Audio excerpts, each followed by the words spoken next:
Good morning. George Hepworth, Grover Park Consulting. Today I'd like to just do a short video comparing load times for a single record in a form for edit using both a local SQL Server backend and a remotely hosted SQL Server backend.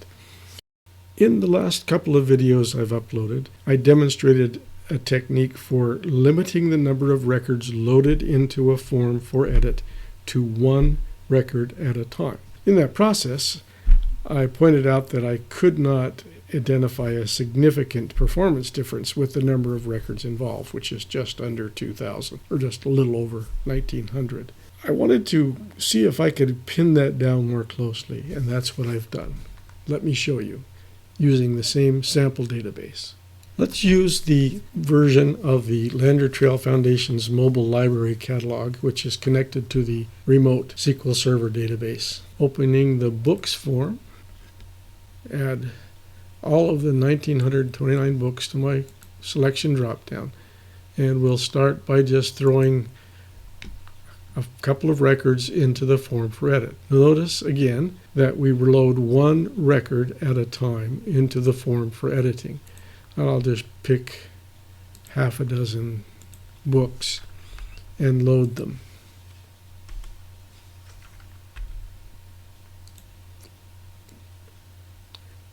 Observe how quickly the form loads, or how slowly, depending on your point of view, for edit purposes. And we're pulling from a remotely hosted SQL Server. The timer that I used runs when a book is selected in the after update event of the combo box and stopped when the record loads. That's a rough approximation of how long it actually takes, and repeated over multiple run times you can get an average that gives you a pretty good idea. It uses now, which is not as precise as other options, so that also plays a role. But the important thing I want to point out here is not that I'm looking for exact numbers, but a comparison between the two, and that we can get. So if I look for my load times, I have loaded 36 books in this test run, counting today and previously. The minimum load time it reported was 0. That means that the record was selected in the combo box and available for editing in the form in less than 1 second. Because of the precision here is 1 second increments, I can't distinguish half seconds. The maximum load time encountered was 4 seconds, and the average over 36 trials has been 1.42. Let's compare that to the load times I get from the version of the application connected to the local SQL Server. Previously, I ran roughly 30 trials on both the remotely hosted backend and the local backend of SQL Server. These are the results over those 31 trials. For the local server, 0 is the minimal time, and that means less than 1 second because of the precision I have with the now. The maximum was 2 seconds. The average was 0.35 seconds over those 31. For the remote database, 30 trials, 0, meaning less than a second. The maximum was 4 seconds, and the average is 1.27 seconds. Two things we can observe here based on this rough comparison. It took roughly 3.57 times as long to load from the remote server on average.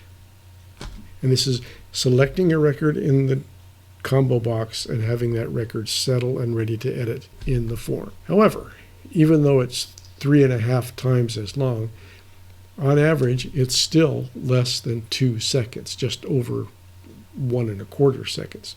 So depending on your point of view, this is good news or bad news. The bad news is it does take longer to load a record, a single record, from a remotely hosted SQL Server or SQL Azure database.